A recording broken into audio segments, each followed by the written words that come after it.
بسم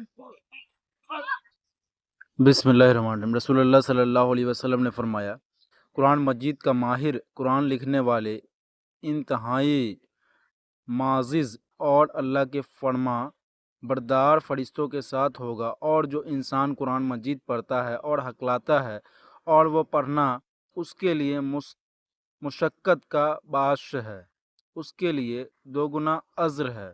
صحیح مسلم کی روایت ہے۔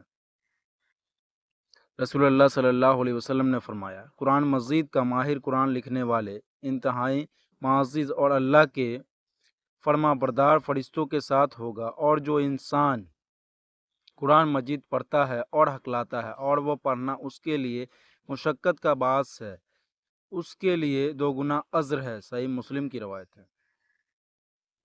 بسم اللہ الرحمن الرحیم۔ رسول اللہ صلی اللہ علیہ وسلم نے فرمایا، جب تم میں سے کوئی شخص اپنی نیند سے بیدار ہو تو اپنا ہاتھ برتن میں نہ ڈالے جب تک کہ اسے 3 بار دھو نہ لے، اس لیے کہ انہیں نہیں معلوم کہ اس کا ہاتھ رات میں کہاں رہا یا کدھر پھرتا رہا۔ صحیح مسلم کی روایت ہے۔ رسول اللہ صلی اللہ علیہ وسلم نے فرمایا، جب تم میں سے کوئی شخص اپنی نیند سے بیدار ہو تو اپنا ہاتھ برتن میں نہ ڈالے جب تک کہ اسے 3 بار دھو نہ لے، اس لیے کہ اسے نہیں معلوم کہ اس کا ہاتھ رات میں کہاں رہا یا کدھر پھرتا رہا۔ صحیح مسلم کی روایت ہے۔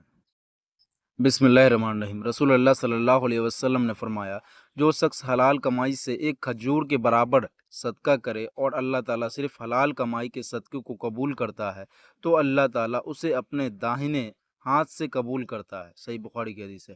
رسول اللہ صلی اللہ علیہ وسلم نے فرمایا، جو شخص حلال کی کمائی سے ایک کھجور کے برابر صدقہ کرے اور اللہ تعالیٰ صرف حلال کی کمائی کے صدقہ کو قبول کرتا ہے تو اللہ تعالیٰ اسے اپنے دائنے ہاتھ سے قبول کرتا ہے۔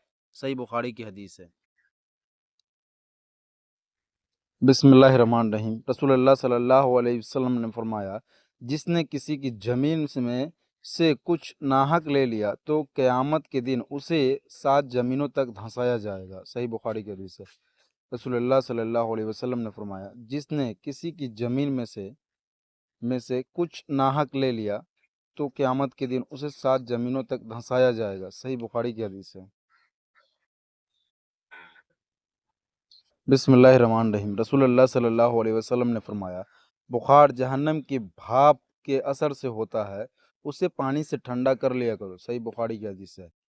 رسول اللہ صلی اللہ علیہ وسلم نے فرمایا، بخار جہنم کے بھاپ کے اثر سے ہوتا ہے، اسے پانی سے ٹھنڈا کر لیا کرو۔ صحیح بخاری کی حدیث ہے۔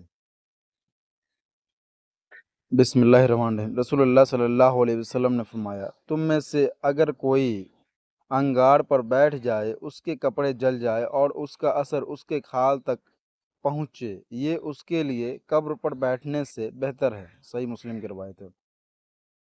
رسول اللہ صلی اللہ علیہ وسلم نے فرمایا، تم میں سے اگر کوئی انگار پر بیٹھ جائے، اس کے کپڑے جل جائے اور اس کا اثر اس کی کھال تک پہنچے، یہ اس کے لیے قبر پر بیٹھنے سے بہتر ہے۔ صحیح مسلم کی روایت ہے۔